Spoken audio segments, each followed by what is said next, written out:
Good morning mga lods, good morning mga gar. For today's video, ang ito topic ko po is all about life insurance. Ano nga bang life insurance?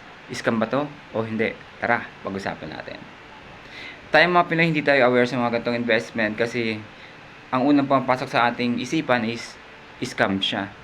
Kasi before, alam ko may mga nag-invest sa educational plan, parang yung buong hirap at pagod mo, dugot pawis mo na inilaan mo sa educational plan na yon, pero nalugi at yung pinagpaguran mo na wala lang, parang bula. So parang nakakalungkot at parang natatakot na tayong mag-invest. Pero sa ibang bansa kasi is nire-require nila ang life insurance. Kasi bakit? Maraming benefits ang life insurance. Gaya ng may dalawang klase ng life insurance, meron siyang term at meron siyang permanent. 'Di ba? Kumuha ako ng isang policy. So ang kinovered ko lang is 20 years to pay siya. So hindi ko na sasabihin na yung company ko, anong company siya. So up to age ganyan yung kinuha ko. So covered ako noon. Covered ako kasi may mga riders tayong tinatawag sa life insurance eh. Bukod sa mga health, may mga riders tayo, mga additional. Yung riders kasi yung additional, yung from accident, meron ka, yung na-aksidente ka, babayaran ka, may makukuha yung pamilya mo. And it doesn't mean na kumuha ka ng life insurance is mamamatay ka na. No, maling paniniwala po yun natin mga Pinoy.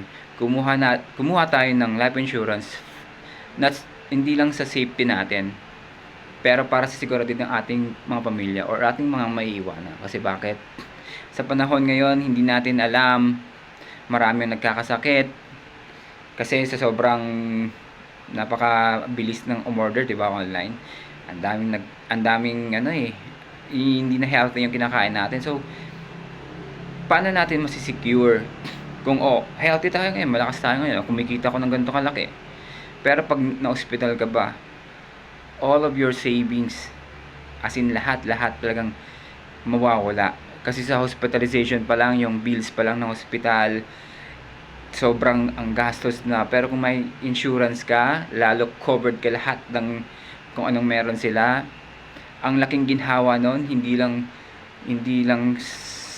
isipin sa kung ano, hindi lang sa pera, ang laking ginhawa nun sa sarili mo. Kasi insured ka.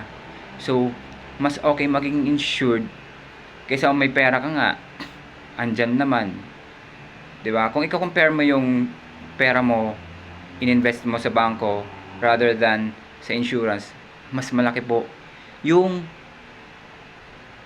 benefits o yung balik sa insurance. And at the same time, insured ka, secured yung sarili mo, 'di ba? So next video, pag-uusapan po natin ang more topic all about insurance.